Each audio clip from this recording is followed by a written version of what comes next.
Air fryer berbahaya, benarkah? Air fryer ini sebenarnya udah mulai ngetrend dari tahun 2010, tapi belakangan ini semakin populer. Tujuan dibuatnya air fryer ini tentunya cara masak yang lain, sehingga penggunaan minyaknya jauh lebih sedikit. Artinya kalau minyaknya sedikit, maka otomatis kalorinya juga pasti jauh lebih sedikit. Memang menurut banyak penelitian-penelitian ini, penggunaan air fryer ini memang pada akhirnya membuat konsumsi minyaknya jauh lebih banyak berkurang, sekitar 80-90% dibandingkan kalau kita masak dengan deep fried atau digoreng. Yang bikin air fryer ini berbeda apa sih?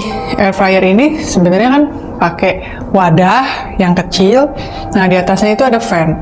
Nah, fan ini muter secara cepat, sehingga kalau muter secara cepat ini menciptakan suatu panas, apalagi dalam ruangan yang kedap dan kecil. Sebenarnya ini mirip seperti oven, cuma oven itu wadahnya lebih besar biasanya, sehingga fan-nya lebih di atas. Nah, memang penggunaan air fryer ini semakin lama durasinya dan semakin tinggi suhunya, ya pasti ada efeknya dong, ya kan? Ini akan membuat makanan ini jadi lebih berkurang kadar airnya dan menciptakan crispy di outside. Dan biasanya di dalamnya tetap lebih moist. Nah, semakin tinggi suhunya, semakin lama ya dalamnya juga bakal pasti lebih kering.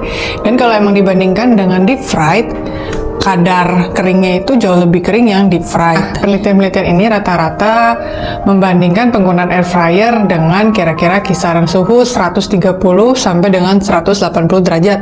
Dan durasinya ada yang dari 12 sampai 30 menit. Rata-rata durasi yang dipakai adalah sekitar 12 sampai 15 menit dan rata-rata suhu yang dipakai kira-kira 150 sampai 160 derajat. Dan tentunya ngomongin suhu dan lamanya waktu masak itu tergantung, kita nggak bisa samakan karena tergantung juga dari apa yang dimasak dan bentuknya, teksturnya seperti apa, karena tekstur yang berbeda-beda akan mempengaruhi hasil akhirnya juga dan waktu suhu masaknya.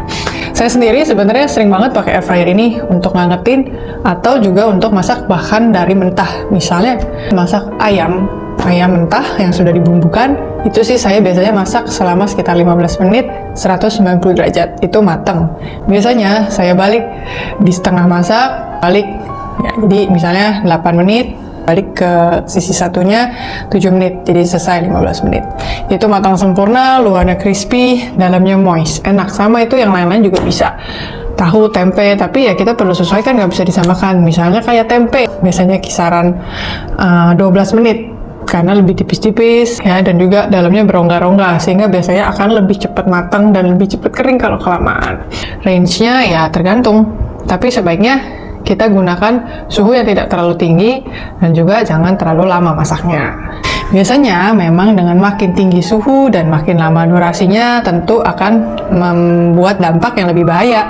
Ini sama saja seperti kita masak dengan minyak. Kalau dengan minyak semakin lama dan semakin tinggi suhunya tentu akan menciptakan efek-efek chemical yang lebih berbahaya. Tapi penggunaan air fryer ini dibandingkan head to head dengan deep fried, lebih moist yang air fryer. Yang deep fried itu lebih kering dan lebih tinggi kandungan dari akrilamid. Ini adalah chemical yang karsinogenik. Artinya air fryer lebih kandungan dari akrilamidnya.